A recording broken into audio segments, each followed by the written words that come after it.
नमस्कार दोस्तों, स्वागत है आज आप सबका मेरे इस वीडियो में। आज के इस वीडियो में हम बात करेंगे 15 एडिशनल पाइथन के क्वेश्चन आंसर के बारे में, जो कि आपसे इंटरव्यू के दौरान बहुत ज्यादा पूछे जा सकते हैं। इससे पहले भी मैंने एक वीडियो बनाई थी जिसमें मैंने 52 क्वेश्चन आंसर के बारे में बताया था, जो कि पाइथन के इंटरव्यू में मोस्टली पूछे ही जाते हैं। उनके अलावा इस बार जब मैं इंटरव्यूज दे रहा था तो मुझे कुछ और क्वेश्चन के बारे में भी पता चला, तो आज की इस वीडियो में मैं वो सारे के सारे क्वेश्चन के साथ साथ उनके आंसर भी कवर अप करूंगा।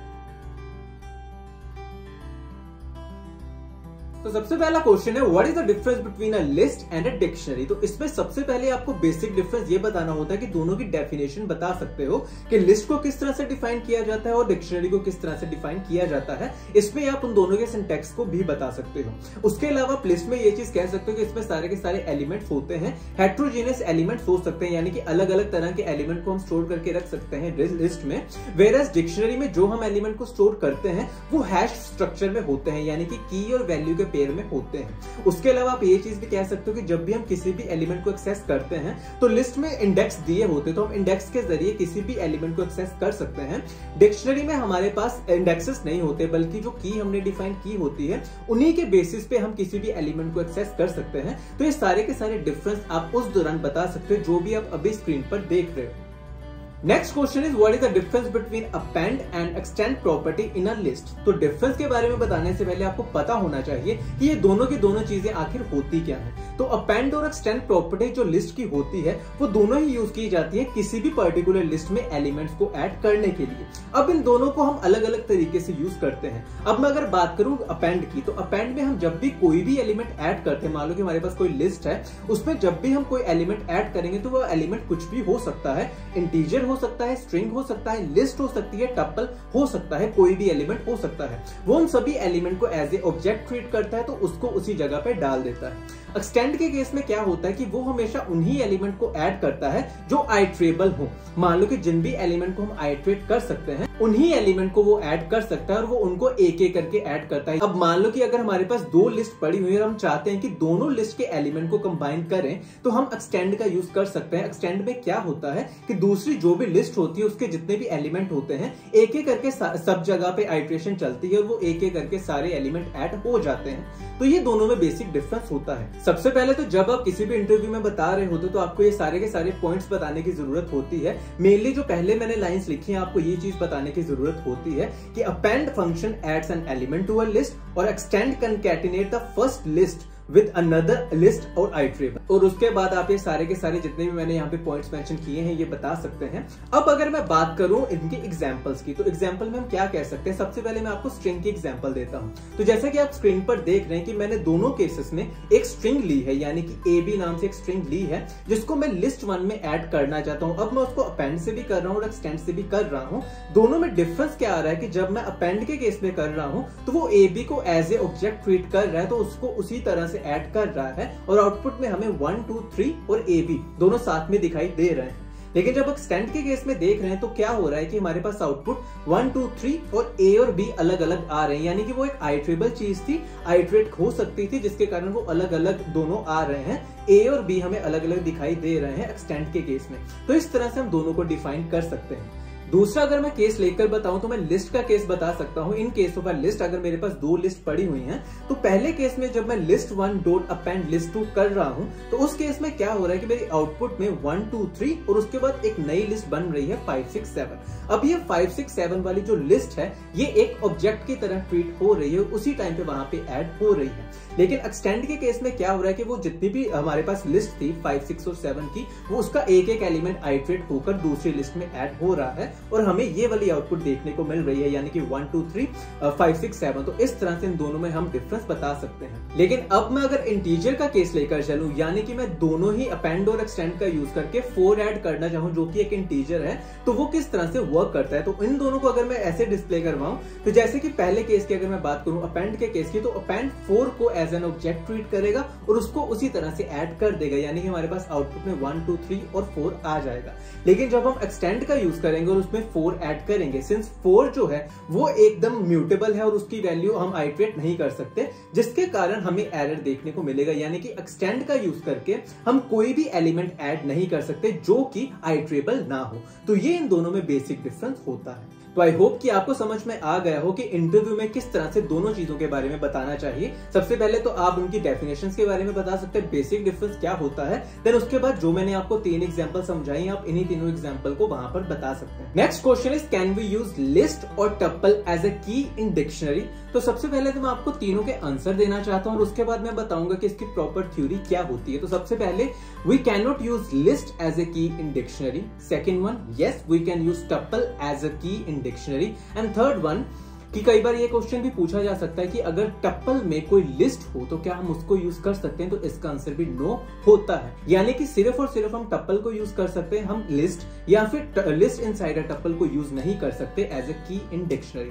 अब मैं आपको इसका रीजन बताना चाहता हूं। डिक्शनरी में कीज हम इसलिए डिफाइन करते हैं ताकि उसको यूनिकली आइडेंटिफाई किया जा सके, ताकि उसकी इंडेक्सिंग की जा सके, ताकि कल को अगर हमें कोई भी वैल्यू चाहिए होती है तो हम वहां से डायरेक्टली फेच कर सके।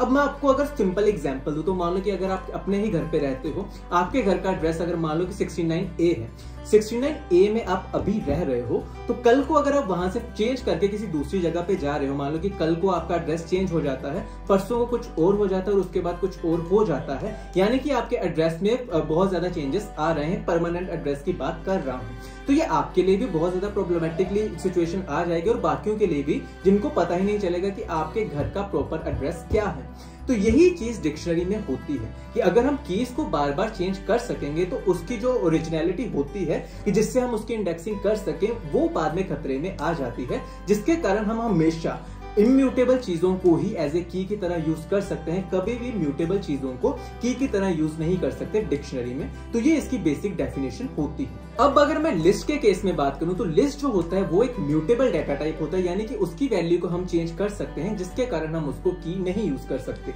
और अगर मैं टप्पल के केस में बात करूं तो टप्पल की वैल्यू को हम चेंज नहीं कर सकते, जिन जिन टप्पल्स की वैल्यू को हम चेंज नहीं कर सकते उन्हीं को हम एज ए की तरह यूज कर सकते हैं डिक्शनरी में। लेकिन कई बार क्या होता है कि हम किसी भी टप्पल में कोई पर्टिकुलर लिस्ट पड़ी होती है, तो लिस्ट की तो वैल्यू हम चेंज कर सकते हैं अगर वो चाहे वो टप्पल के अंदर पड़ी हो, लेकिन फिर भी हम उसकी वैल्यू को चेंज कर सकते हैं, जिसके कारण वो अपनी प्रॉपर इम्यूटेबल वाली सिचुएशन नहीं अक्वायर कर पाती, तो जिसके कारण हम उसको यूज नहीं कर सकते एज ए की इन डिक्शनरी। और अगर आपको इंटरव्यू में एक्सप्लेन करना होगा तो आप ये सारे के सारे पॉइंट उनको उस दौरान बता सकते हैं, जो भी मैं अभी आपको समझाए हैं मैंने उन्हीं को ऐसे लिखा हुआ है जिस तरह से आप बहुत आसानी से उनको एक्सप्लेन कर सकते हैं। अब अगर मैं आपको इन्हीं की एग्जांपल दूं, यानी कि टप्पल एज ए की को किस तरह से यूज किया जाता है, लिस्ट एज ए की या फिर टप्पल हैविंग लिस्ट एज ए की को किस तरह से यूज कर सकते हैं, तो सबसे पहले केस की अगर मैं बात करूं तो टप्पल एज ए की, वहां पे हमें आउटपुट बहुत आसानी से मिल रही है, यानी कि हम किसी भी डिक्शनरी में टप्पल को एज ए की तरह यूज कर सकते हैं। लेकिन बाकी दोनों केसेस में हम नहीं यूज कर सकते, हमें एरर थ्रो हो रहे हैं, यानी कि बाकी दोनों केसेस में, लिस्ट के केस में भी और लिस्ट इनसाइड अ टप्पल के केस में भी हमें एरर देखने को मिलेंगे। तो ये तीनों की एग्जांपल आप उस दौरान दे सकते हो। Next question is when to use a list and when to use a tuple in Python, यानी कि हम लिस्ट को कब प्रेफर करेंगे और टप्पल को कब प्रेफर करेंगे। तो इसका आपको बेसिक सिंपल यही आंसर देना होता है कि लिस्ट को हम उन केसेस में यूज करेंगे जब हमारे पास जो डाटा होता है वो हमें लगता है कि शायद इन फ्यूचर चेंज हो सके। जो भी हमारे पास इंफॉर्मेशन होती है अगर वो चेंजेबल हो, यानी कि हम उसमें चाहते हैं कि चेंज आ सकते हैं या फिर आने चाहिए, तब हम लिस्ट को प्रेफर करेंगे। लेकिन अगर हमारे पास कोई स्टैटिक डाटा पड़ा हो जिसमें हम किसी भी तरह की मॉडिफिकेशन नहीं चाहते, तब हम टप्पल को प्रेफर कर सकते हैं। तो बेसिक आपको यही डिफरेंस बताने की जरूरत होती है। उसके अलावा मेमोरी से रिलेटेड या फिर किसको हम जल्दी यूज कर सकते हैं एक्सेट्रा एक्सेट्रा, ये सारे बेसिक डिफरेंस आप उस दौरान बता सकते हो कि किसको कब किस टाइम पे प्रेफर किया जाना चाहिए। Next question is why Python is called as dynamically typed programming language और what do you mean by duck typing. ये दोनों क्वेश्चन अलग अलग तरीके से पूछे जा सकते हैं, लेकिन आपको इसका आंसर सेम ही देना होता है, दोनों का आंसर सेम ही होता है।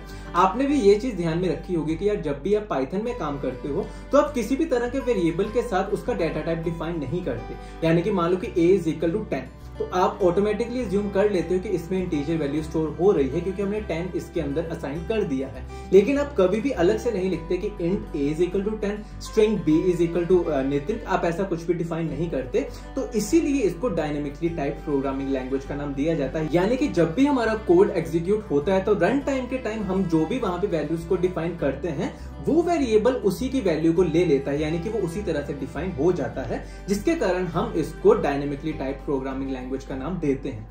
डक टाइपिंग का क्या मतलब होता है कि वही अगर कोई भी चीज डक के जैसे चल रही है, डक के जैसे बोल रही है, तो वो डक ही होती है। सिंपल उन्होंने ये फिलॉसफी यूज की है, तो हम इसको इस तरह से ही ट्रीट कर सकते हैं। जैसा कि अभी आप स्क्रीन पर देख रहे हैं, तो जिस तरह से मैंने सारे के सारे पॉइंट्स यहाँ पे डिफाइन किए हैं, तो आप ये सब चीजें उनको उस दौरान बता सकते हैं। मेनली इसमें ये चीज मैं दिखा रहा था, duck typing name comes from the phrase if it walks like a duck और it quacks like a duck then it must be a duck.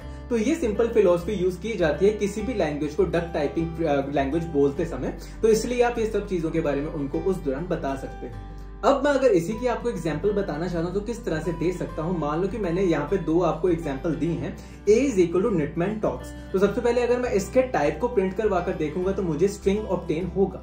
दूसरे केस में अगर मैं बात करूं A इज इक्वल टू 7, तो अगर मैं इसके टाइप को अगर प्रिंट करवा कर देखूंगा तो मुझे इंटीजर मिलेगा। तो इन दोनों की एग्जांपल आप उस दौरान दे सकते हो और इन दोनों से प्रूव हो जाता है कि पाइथन एक डायनामिकली टाइप्ड प्रोग्रामिंग लैंग्वेज होती है। Next question is what if we don't use with statement. तो इसका बेसिक सिंपल यही आंसर होता है कि अगर हम विद स्टेटमेंट को यूज नहीं करेंगे तो जो भी हमने फाइल्स को ओपन किया होता है उन्हें हमें मैन्युअली जाकर क्लोज करना पड़ता है। वहां पर हमें डॉट क्लोज फंक्शन का यूज करना पड़ता है किसी भी फाइल को क्लोज करते समय। तो आप इसका बेसिक आंसर यही होता है। उसके बाद अगर आपको यही चीज एलैबोरेट करके बतानी होती तो आप ये चीज बता सकते हो कि जब भी हम विद स्टेटमेंट का यूज करते हैं तो इसमें दो फंक्शन इंटरनली रन करते हैं। एक होता है एंटर करने के लिए, एक होता है एग्जिट करने के लिए। यानी कि जब भी हम विद स्टेटमेंट का यूज करते हैं तो हमें कोई भी मैन्युअली क्लोज फंक्शन को रन नहीं करना पड़ता, उनको ऑटोमेटिकली पता होता है, इंटरनली वो फंक्शन रन कर लेते हैं कि अगर कोई भी फाइल ओपन कर ली है तो उसको क्लोज करना होता है। तो इस तरह से आप बता सकते हो। अभी जो आप स्क्रीन पर देख रहे हो, तो जिस तरह से मैंने डिफाइन किया है कि सबसे पहले अगर इन केस में ओपन को यूज करूंगा तो मुझे क्लोज वहां पे लिखना पड़ेगा। अब कई केसेस में मान लो कि अगर आप सेफली किसी भी फाइल को ओपन करना चाहते हो तो आप ट्राई और फाइनली का यूज कर सकते हो। फाइनली ब्लॉक वो ब्लॉक होता है जो हमेशा रन करता ही करता है। तो चाहे आप इस तरह से लिख सकते हो या फिर चाहे आप विद स्टेटमेंट का यूज कर सकते हो, दोनों का मतलब सेम ही होता है।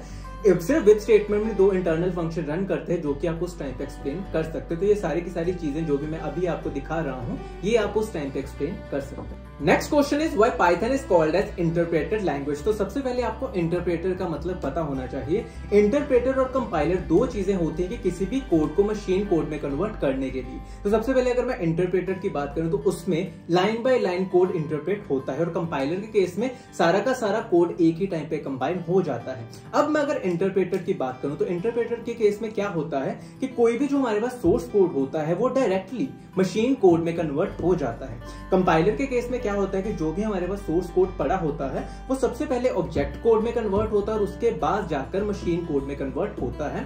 तो ये इन दोनों में बेसिक डिफरेंस होता है। लेकिन इंटरप्रेटर में जो भी हमारा सोर्स कोड किसी भी मशीन कोड में कन्वर्ट होता है वो लाइन बाय लाइन हो रहा होता है, यानी कि उसकी प्रोसेसिंग काफी स्लो होती है एज कंपेयर टू कंपाइलर। तो जो पाइथन होता है वो इंटरप्रेटर लैंग्वेज इसलिए कही जाती है क्योंकि उसमें जितना भी कोड होता है वो लाइन बाय लाइन जाकर इंटरप्रेट होता है, ना कि पूरा का पूरा कोड एक ही टाइम पे जाकर हो जाता है। तो इसलिए पाइथन को इंटरप्रेटर लैंग्वेज कहा जाता है। अब मैं अगर आपको एग्जांपल ही दूं तो मान लो कि जब भी आप अपना भी कोड कभी लिखते हो पाइथन के .py फाइल में, तो उस टाइम पे आपने भी देखा होगा कि वो हमेशा ऊपर से नीचे जाकर उसको एग्जीक्यूट करता है। सारा का सारा कोड एक ही टाइम पे एग्जीक्यूट नहीं करता। मान लो कि आपने जानबूझकर नीचे कोई गलती कर दी हो, फिर भी वो ऊपर से नीचे डायरेक्टली धीरे धीरे आता है और उसके बाद ही जाकर नीचे पहुंचता है। तो वो उसको क्या करता है, एक एक लाइन को इंटरप्रेट उस टाइम पे कर रहा होता है। तो इसलिए पाइथन को इंटरप्रेटर लैंग्वेज कहा जाता है। उसके अलावा जो भी मैंने आपको अभी चीजें बताई हैं वो मैंने सारी की सारी अभी ये स्क्रीनशॉट जो आप देख रहे हो इसमें भी वो सारी चीजें लिखी हुई हैं। आपको ये सब के सब चीजें उस टाइम पे इंटरव्यू में बताने की जरूरत होती है। Next question is what do you mean by lambda function, give its example as well. तो इसमें जो एग्जांपल पूछी जाती है वो हमेशा क्यूब्स के बेसिस पे होती है कि एक लिस्ट दे दी जाती है और उसमें आपको कह दिया जाता है लैम्डा फंक्शन का यूज करके हमें क्यूब्स फाइंड करके दो हर एक एलिमेंट के। तो इसमें सबसे पहले आपको लैम्डा फंक्शन के बारे में पता होना चाहिए। जो भी आप सिंपल फंक्शन डिफाइन करते हो DEF का यूज करके और उसके बाद उस फंक्शन को नाम दे देते हो, उसके अलावा यानी कि हम वो सारी चीजें ना यूज करके अगर हम उसके अलावा कोई ऐसा फंक्शन डिफाइन करते हैं जिसमें हम कोई भी डिक्लेरेशन नहीं दे रहे होते, ना ही हम DEF का यूज कर रहे हैं, ना ही उस फंक्शन को कोई नाम दे रहे हैं, तो उन फंक्शंस को लैम्डा फंक्शन का नाम दिया जाता है। तो आप ये सब चीजें उनको उस दौरान बता सकते हो। उसके बाद एक एग्जांपल में आप ये दोनों एग्जांपल दे सकते हो। सबसे पहले केस में मैंने किसी भी एक नंबर में 5 ऐड कर दिया, दूसरे केस में जो मैंने अभी आपको बताया कि क्यूब्स फाइंड करने हैं हर एक एलिमेंट के फ्रॉम अ लिस्ट, तो आप उसमें ये एग्जांपल दे सकते हो। Next question is what does Python support, call by reference और कॉल बाय वैल्यू। तो ये वाला आंसर आपको थोड़ा सा कंफ्यूज कर सकता है, क्योंकि पाइथन में दोनों ही चीजें सपोर्ट करती हैं, लेकिन इसको इस तरह से नहीं बोला जाता। हमेशा ये चीज कही जाती है Python does support call by object reference और कॉल बाय असाइनमेंट। तो ये दोनों चीजें होती हैं जो कि पाइथन सपोर्ट करता है, कभी भी इसको कॉल बाय रेफरेंस या कॉल बाय वैल्यू नहीं कहा जाता। अब मैं इसका मतलब आपको बताता हूं। पाइथन में दो तरह के डेटा टाइप होते हैं, म्यूटेबल और इम्यूटेबल। म्यूटेबल की अगर मैं बात करूं तो जैसे कि लिस्ट हो गया, तो लिस्ट के केस में क्या होता है कि ये हमेशा कॉल बाय रेफरेंस की तरह परफॉर्म किया जाता है पाइथन में। लेकिन अगर मैं इम्यूटेबल डेटा टाइप की बात करूं जैसे कि इंटीजर हो गया, स्ट्रिंग हो गया, टपल हो गया, तो उन सारे के सारे केसेस में वो उसको कॉल बाय वैल्यू की तरह ट्रीट करता है। लेकिन कलेक्टिवली हम इस चीज को कह सकते हैं कि पाइथन में call by object reference support किया जाता है। अब मैं आपको इसी की एक एग्जांपल देता हूं। तो सबसे पहले मैं आपको ये चीज कहना चाहता हूं कि ये जो मैंने एग्जांपल का यूज किया है ये मैंने Geeks for Geeks से उठाई है, तो आप वहां पर जाकर भी रेफर कर सकते हैं। अभी के केस में जैसे कि मैं आपको बता रहा हूं कि S1 मैंने कोई भी एक स्ट्रिंग डिफाइन कर दी है Geeks के नाम से, और उसके बाद मैंने एक फंक्शन डिफाइन कर दिया है। अब मान लो कि जब मैं उस S1 को उस फंक्शन में जाकर यूज करूंगा तो मैं उसकी वैल्यू को थोड़ा सा चेंज कर रहा हूं, वहां पर मैं Geeks for Geeks का यूज कर रहा हूं। लेकिन जब मैं इसके बाहर आकर उसको प्रिंट करवाऊंगा तो उसका वो सारा का सारा स्कोप खत्म हो जाएगा, उसकी वैल्यू बिल्कुल भी चेंज नहीं होगी, और हमें in the end inside function में Geeks for Geeks लिखा हुआ आ जाएगा और आउटसाइड फंक्शन में Geeks लिखा आ जाएगा। यानी कि जो हमने वैल्यू को डिफाइन किया था वो बिल्कुल भी चेंज नहीं हुई। वहीं अगर हम दूसरा केस लेकर चले, एक लिस्ट का केस लेकर चले, तो मान लो कि मैंने एक लिस्ट डिफाइन की थी 10, 20, 30, 40 के नाम से, और जब मैं उसमें कोई भी वैल्यू को ऐड कर रहा हूं, कोई भी वैल्यू को अपेंड कर रहा हूं, मान लो 50, तो जब हम उसके अंदर की वैल्यू को चेक करते हैं वो भी चेंज हो जाते हैं, जब हम उसके बाहर की वैल्यू को प्रिंट करवाते हैं वो भी चेंज हो जाते हैं। यानी कि दोनों ही केसेस में हमें 10, 20, 30, 40, 50 हमें आउटपुट में देखने को मिलता है। तो इन दोनों केसेस से हम ये चीज डिफाइन कर सकते हैं कि पाइथन दोनों चीजें सपोर्ट करती है, कॉल बाय रेफरेंस भी और कॉल बाय वैल्यू। एक और एग्जांपल मैं आपको देना चाहता हूं। जैसे कि मान लो कि आप फर्स्ट एग्जांपल में अगर मैं बात करूं तो दोनों मैंने a is equal to first और b is equal to first define किया है। जब मैं इन दोनों की आईडी देखूंगा, ये दोनों एक स्ट्रिंग है और दोनों की आईडी भी हमें सेम ही मिल रही है, तो जब मैं देखूंगा प्रिंट a इज b तो हमें ट्रू देखने को मिल जाएगा। सिमिलरली जब मैं लिस्ट के केस में ऐसा करूंगा तो लिस्ट में क्या होता है, वो एक म्यूटेबल डेटा टाइप होता है, जिसके कारण उसकी वैल्यूज हमें अलग अलग डिफाइन हो जाती हैं। जैसे कि अगर मैं आपको दोनों की आईडी को प्रिंट करवा कर देखूं तो उसकी आईडी में भी आपको चेंज देखने को मिलेगा, और जब मैं ये चीज प्रिंट करवाऊंगा a इज b, यानी कि a और b दोनों एक ही चीज नहीं है, वो दोनों अलग अलग चीजें हैं। तो इस तरह से भी हम ये चीज के बारे में बता सकते हैं कि पाइथन दोनों चीजें सपोर्ट करती है, लेकिन ये डिपेंड करता है कि हम म्यूटेबल डेटा टाइप यूज कर रहे हैं या फिर इम्यूटेबल डेटा टाइप यूज कर रहे हैं। तो आप ये सारी की सारी चीजें जो भी आपको अब स्क्रीन पर दिख रही हैं, आप इनके बारे में इंटरव्यू में जाकर बता सकते हैं। Next question is what do you mean bye MRO in Python. इस क्वेश्चन से बिल्कुल भी डरने की जरूरत नहीं है, क्योंकि जब मैंने इसके बारे में नहीं पढ़ा था मुझे लगता था पता नहीं क्या ही चीज है, लेकिन जब पढ़ लिया तो ये तो कुछ भी नहीं निकला। MRO का मतलब होता है मेथड रेजोल्यूशन ऑर्डर। सिर्फ एक ऑर्डर को डिफाइन करता है कि हम जब भी कोई भी इनहेरिटेंस को इंप्लीमेंट करते हैं तो उसका ऑर्डर क्या होगा, यानी कि उसका कंट्रोल कब कहां पे किस तरह से जाएगा, उसी चीज को डिफाइन करता है MRO। बस इसका इतना ही काम होता है। ये दो अप्रोचेस को फॉलो करता है। एक अप्रोच होती है बॉटम टू टॉप, यानी कि जब भी हम कोई भी इनहेरिटेंस को परफॉर्म करते हैं तो ये नीचे से ऊपर तक जाते हैं, यानी कि सबसे पहले चाइल्ड क्लास से शुरू होता है और जाते जाते जाते पेरेंट क्लास तक इसका कंट्रोल चला जाता है। तो इस तरह से ये सारा का सारा प्रोसेस फॉलो करती है। दूसरा जो प्रोसीजर होता है वो होता है लेफ्ट टू राइट, यानी कि जब भी हमने कोई भी क्लासेस डिफाइन की होती हैं A B C D E, जिस भी तरह के सिक्वेंशियल मैनर में उसको डिफाइन किया होता है लेफ्ट टू राइट से, तो वो उसी तरह से उसको परफॉर्म करता है। यानी कि सबसे पहले कंट्रोल A में जाता है, then B, then C, then E, then D। तो इसी तरह से सारा का सारा कंट्रोल चलता है। तो ये दो अप्रोचेस होती हैं जो कि MRO फॉलो करता है, और यही चीज होती है MRO की। अब मैं आपको बताता हूँ कि इनहेरिटेंस में, यानी कि जितनी भी इनहेरिटेंस होती है, चाहे वो सिंगल लेवल इनहेरिटेंस हो, मल्टी लेवल इनहेरिटेंस हो, मल्टीपल इनहेरिटेंस हो, या फिर किसी भी तरह के इनहेरिटेंस हो, पाइथन में वो इनहेरिटेंस MRO को फॉलो करती है। जो भी मैंने आपको दो कंडीशंस बताई हैं, उन्हीं दोनों कंडीशन को फॉलो किया जाता है MRO के केस में। अब मैं अगर आपको इसी की एग्जांपल देना चाहता हूं तो किस तरह से दे सकता हूं। मान लो कि मैंने एक क्लास को डिफाइन किया है जो कि किसी दूसरी क्लास को इनहेरिट कर रही है। इस केस में जैसे कि मान लो मैंने डिफाइन किया DEF क्लास C, और B और A को वो एक्वायर कर रही है, यानी कि B और A उसके पेरेंट क्लास होंगी। तो इस केस में क्या होता है कि सबसे पहला जो कंट्रोल होता है वो C क्लास में जाता है, देन उसके बाद वो सारा का सारा कंट्रोल B क्लास में जाता है, और उसके बाद वो सारा का सारा कंट्रोल A क्लास में चला जाता है। तो ये इसका सारा का सारा सिक्वेंशियल मैनर होता है। अब मैं आपको अगर इसी के एक एग्जांपल देना चाहता हूं तो मैं ये वाली एग्जांपल को कंसीडर करूंगा जिसमें मैंने एक क्लास को डिफाइन किया है A, दूसरी क्लास को डिफाइन किया है B, जो कि पहली वाली क्लास से इनहेरिट हो रही है, और उसमें मैंने दोनों में सेम ही फंक्शन डिफाइन किया है मेथड नाम से। अब मैं अगर B का जो ऑब्जेक्ट बनाऊंगा B के नाम से, उसमें अगर मैं मेथड को कॉल करूंगा तो वो सबसे पहले बॉटम टू टॉप में जाएगा, यानी कि बॉटम जो सबसे पहला जो क्लास थी B क्लास थी बॉटम से, जो कि चाइल्ड क्लास थी, सबसे पहले उसमें जाकर सर्च करेगा क्योंकि उसको वो मेथड मिला है या नहीं। तो अगर तो उसको वहीं पे मेथड मिल जाता है तो वही मेथड रन हो जाता है। तो इस केस में b डॉट मेथड कॉल्ड हमें आउटपुट में दिखाई देगा।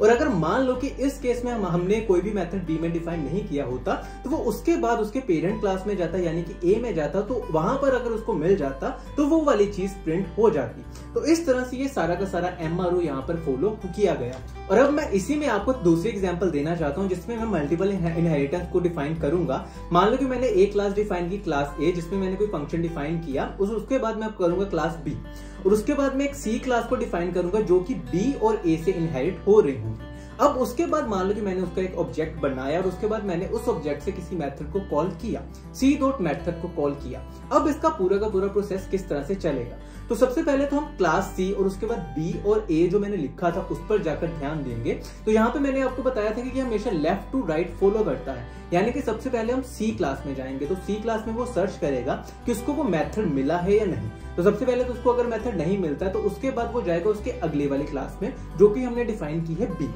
B के केस में क्या होगा कि उसको फिर से वो क्लास नहीं मिलती क्योंकि हमने वहां पर डिफाइन नहीं की। अगर वहां पर डिफाइन की होती तो वहीं पे हमें रिजल्ट देखने को मिल जाता, लेकिन इस केस में वो उसके बाद जाएगा क्लास A में। तो A में अगर गया तो उसके बाद जो A में हमने मेथड को डिफाइन किया था तो उसी की हमें आउटपुट दिखाई दे जाएगी, यानी कि इस केस में हमें A मेथड कॉल दिखाई देगा आउटपुट में आकर। तो आई होप कि ये केस आपको समझ में आ गया हो कि किस तरह से हमने बॉटम टू टॉप गए और किस तरह से हम लेफ्ट टू राइट गए। अब मैं अगर आपको तीसरी एग्जांपल दूं तो ये थोड़ी ट्रिकी एग्जांपल होती है जिसमें मैंने दो क्लासेस को डिफाइन किया है, क्लास A और क्लास B, दोनों में सेम फंक्शन को डिफाइन कर दिया है। उसके बाद मैं दो और क्लासेस डिफाइन कर रहा हूँ C और D के नाम से, जो कि A B और दूसरी जो मैं लास्ट वाली क्लास बता रहा हूँ C B दोनों को एक्वायर कर रहा है। अब मान लो कि मैंने जो लास्ट वाली क्लास है उसका मैं एक ऑब्जेक्ट सेपरेटली बनाता हूँ और उसमें मैं मेथड को कॉल करता हूँ। तो उस केस में सबसे पहले क्या होगा कि बॉटम टू टॉप जाएगा। सबसे पहले क्या होगा कि D वाली क्लास चलेगी, D में हमें अगर वो मेथड नहीं मिला तो वो उसके बाद उसकी नेक्स्ट क्लास में जाएगा, यानी कि लेफ्ट टू राइट जाएगा। दूसरी क्लास जो है वो C क्लास है। तो C क्लास के केस में सबसे पहले उसको सर्च करेगा कि मेथड है या नहीं, अगर तो नहीं है तो उसके बाद जो हमने C क्लास में डिफाइन किया था तो उसके आगे वाली क्लास हमें डिफाइन होगी। हमेशा ये चीज का ध्यान रखिएगा कि लेफ्ट टू राइट को ज्यादा प्रायोरिटी दी जाती है as compare to top bottom to top. तो हमेशा इस केस में क्या होगा कि सबसे पहले हम B में नहीं जाएंगे, सबसे पहले हम जाएंगे A वाले क्लास में। तो यहाँ पर क्या होगा कि जब हम A में गए तो उसको वो मेथड मिल जाता है, तो इन दी एंड हमें A मेथड कॉल्ड हो जाता है, तो ये हमें प्रिंट में देखने को मिल जाता है। तो इसका पूरा का पूरा कनेक्शन इस तरह से रहता है कि सबसे पहले D में कंट्रोल जाएगा, देन उसके बाद C में, और देन उसके बाद A में, और देन उसके बाद B में। तो ये सारा का सारा इसका फ्लो रहेगा जो कि MRO डिफाइन करता है। Next question is Python a fully object oriented language. तो इस पे बहुत ही ज्यादा लोग ये चीज का दावा करते हैं कि पाइथन में सारी की सारी चीजें ऑब्जेक्ट होती हैं, तो इसको फुली ऑब्जेक्ट ओरिएंटेड लैंग्वेज कहा ही जा सकता है। लेकिन मैं आपको ये चीज कहना चाहता हूँ कि ऑब्जेक्ट ही मेन चीज नहीं होती ऑब्जेक्ट ओरिएंटेड लैंग्वेज में, उसमें और भी बहुत ज्यादा कंसेप्ट होते हैं जो कि पाइथन उस तरह से फुलफिल नहीं कर पाता। उसके अलावा भी पाइथन में प्रोसीजरल बहुत ज्यादा यूज की जाती है, स्ट्रक्चरल बहुत ज्यादा यूज की जाती है, तो हम फुली ऑब्जेक्ट ओरिएंटेड लैंग्वेज नहीं कह सकते। उसके अलावा भी बहुत ज्यादा चीजें हैं जो कि पाइथन यूज करता है, और ऑब्जेक्ट ओरिएंटेड लैंग्वेज में भी बहुत ज्यादा ऐसे कंसेप्ट हैं जो कि पाइथन यूज नहीं करता, जिसके कारण हम पाइथन को फुली ऑब्जेक्ट ओरिएंटेड लैंग्वेज नहीं कहते। मान लो कि अगर मैं एनकैप्सुलेशन की बात करूं तो एनकैप्सुलेशन बहुत ही लीनियंट वे में पाइथन में यूज की जाती है, स्ट्रॉन्ग एनकैप्सुलेशन का यूज नहीं किया जाता। उसके अलावा आपने इंटरफेस वाला कंसेप्ट सुना होगा, लेकिन पाइथन में इंटरफेस एग्जिस्ट नहीं करते। और उसके अलावा आपको ये भी पता होगा कि पाइथन में हमें काम करने के लिए सिर्फ और सिर्फ क्लासेस बनाने की जरूरत नहीं होती, हम फंक्शंस को डिफाइन करके भी सारा का सारा कोड डिफाइन कर सकते हैं, सारा का सारा उसी तरह से रन कर सकते हैं विदाउट यूजिंग एनी क्लास और विदाउट डिफाइनिंग एनी ऑब्जेक्ट। तो पाइथन को फुली ऑब्जेक्ट ओरिएंटेड लैंग्वेज इन्हीं सब वजहों से नहीं कहा जाता। और उसके अलावा आप इंटरव्यू में ये सारी की सारी चीजें एक्सप्लेन करके बता सकते हैं, जो भी मैंने अभी आपको बताया, मैंने ये सारी की सारी चीजें यहाँ पे लिखी हैं, आप इसी तरह से बता सकते हैं। Next question is explain decorator. What do you mean by customized decorator और पैरामीटराइज्ड डेकोरेटर, और how you will add two numbers by using a decorator.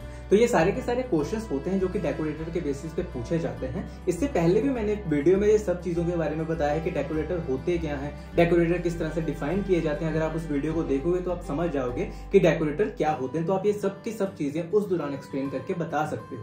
लेकिन उस चीज में मैंने एक चीज नहीं बताई थी, और वो ये थी कि पैरामीटराइज्ड क्या होते हैं, या फिर कस्टमाइज्ड डेकोरेटर किस तरह से बनाए जाते हैं, या फिर कभी भी हम जब कोई डिफाइन करते हैं कोई डेकोरेटर तो उसमें हम जब पैरामीटर्स पास करते हैं तो उसको किस तरह से बनाया जा सकता है। अब अगर मैं आपको इसी की एक एग्जांपल दूं तो आप ये वाली एग्जांपल उनको उस दौरान एक्सप्लेन करके बता सकते हैं जिसमें मैंने एक फंक्शन डिफाइन किया है ऐड टू नंबर के नाम से, और इसमें मैं जब भी दो पैरामीटर्स को पास कर रहा हूं तो मुझे इन दी एंड दो रिजल्ट मिल रहे हैं। लेकिन मान लो कि कल को मैं चाहता हूं कि मुझे इनके स्क्वायर का सम चाहिए, तो उसमें मैं क्या करूंगा कि without changing any of its implementation मैं इसी को जाकर इस तरह से चेंज कर दूंगा ताकि मुझे दूसरा रिजल्ट मिल सके, यानी कि मुझे इसके टोटल रिजल्ट ना मिले बल्कि इनके स्क्वायर का रिजल्ट मिल सके। तो मैं उस टाइम पे पैरामीटराइज्ड कंस्ट्रक्टर डेकोरेटर का यूज कर सकता हूं।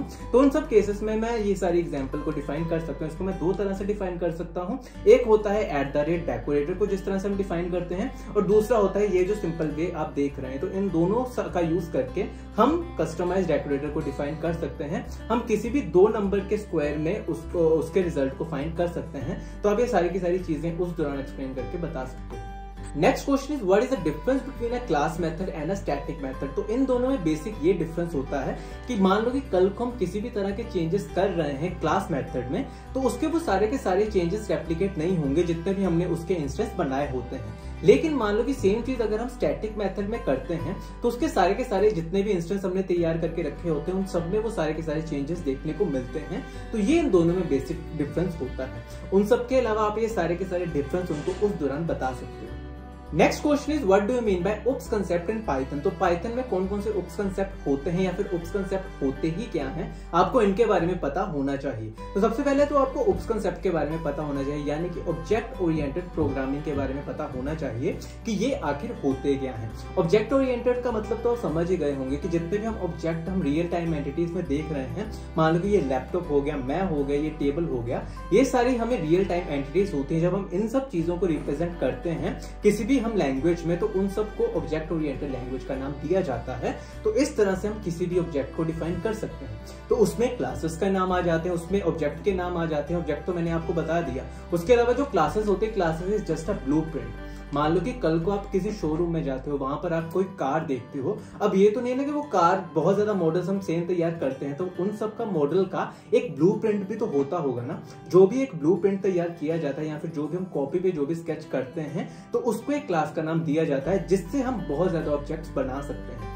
तो ये इन दोनों में बेसिक चीज होती है, क्लास और ऑब्जेक्ट। और उसके अलावा ये सारे के सारे कंसेप्ट, इन सब के बारे में भी आपको पता होना चाहिए कि इनहेरिटेंस क्या होती है, मेथड्स क्या होते हैं, पॉलीमॉर्फिज्म्स क्या होती है, डाटा एब्स्ट्रैक्शन क्या होता है, एनकैप्सुलेशन क्या होती है। ये सारे के सारे कंसेप्ट होते हैं जो कि पाइथन में यूज किए जाते हैं और आपको इनके बारे में पता होना चाहिए।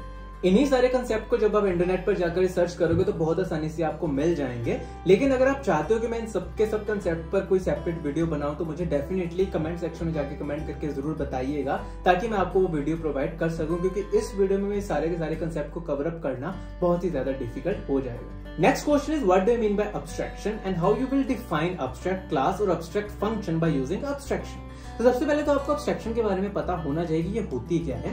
तो एब्स्ट्रैक्शन का बेसिक पर्पस ये होता है कि जितने भी हम उसमें जितने भी लॉजिक्स लिखते हैं, जितने भी फंक्शन डिफाइन करते हैं, इंटरनल चीजें जितने भी हो रही होती हैं, उन सब चीजों को हाइड करना फ्रॉम यूजर।